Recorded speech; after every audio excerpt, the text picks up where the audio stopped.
Hello, champions. Welcome back to another reading of One Day in the Desert by Jean Craighead George. Now, I wish I could tell you what day exactly this video is coming out. It's either a Monday or Wednesday. Mr. Chambers went ahead and read all of these in one single day, so time is kind of irrelevant. What's not irrelevant is the fact that we are still learning about desert creatures, their habitats, and adaptations for life. So, we're 6 chapters through. We know the drill. We watch the video, laugh as Mr. Chambers reads through the story, learn some new things, and then answer 5 to 10 questions within our Google Forms on Google Classroom about the story and other literature-related things. Grammar, word definitions, things that we learn here in the story. We've been learning a lot of different science about habitats, about animal adaptations, and without further ado, here is Chapter 7 of One Day in the Desert, 5 to 10 questions to answer afterwards. Chapter 7. The rain became torrents. The torrents became waterfalls, and the waterfalls cascaded out of the sky until all the moisture was wrung up the clouds. They drizzled and stopped giving rain. The storm clouds rumbled up the canyon above the dry riverbed. The sun came out. Birdwing and her mother, they did not move. They listened. The desert rocks dripped and the cacti crackled softly as they swelled with water. Cactus roots lie close to the surface, spreading out from the plants in all directions to try to observe every possible drop of water.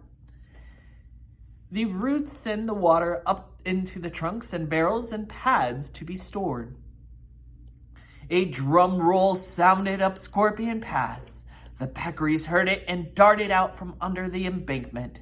They struggled up the bank and raced into the saguaro forest. The lion got to his feet. He limped through the door. The coyote rushed out of the dry riverbed. The wet elf owl hooked his beak around a twig of a palo verde and pulled himself upward toward higher limbs. Water came bubbling and singing down the arroyo. It filled the riverbed from bank to bank, then rose like a great cement wall, a flash flood that filled the canyon. It swept over the embankment, over the hut, over the old saguaro cactus. It rose higher, thundered into the palo verdes, and roared over the rocks at the foot of the mountain. It boomed into the valley, spread out and disappeared into the dry earth. The coyote was washed out from under the embankment. He tumbled, head over heels, swam to the surface, and climbed onto an uprooted mass of prickly pears. On this he sailed into the valley and was dropped safely onto the outwashed plain when the water went into the ground. Stunned, he shook himself and looked around. Before him, the half-drowned pack rat struggled. Recovering his wits, the coyote pounced upon the rat. The lion was lifted up by the flood and thrown against a clump of ocotillo.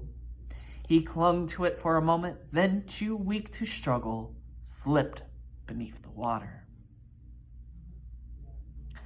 So, earlier in the story, chapter 1, we had a bit of foreshadowing, one of our questions, in which it said, some of our animals will survive, some of them may not.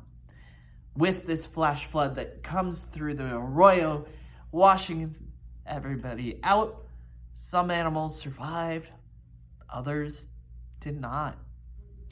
It's just a sad fact of life of animals that live in nature. Okay? But that does conclude our reading of chapter 7. We have one more chapter to go. And with that being said, stay awesome, answer the 5 to 10 questions in Google Classroom, and I will see you in our next video. Bye.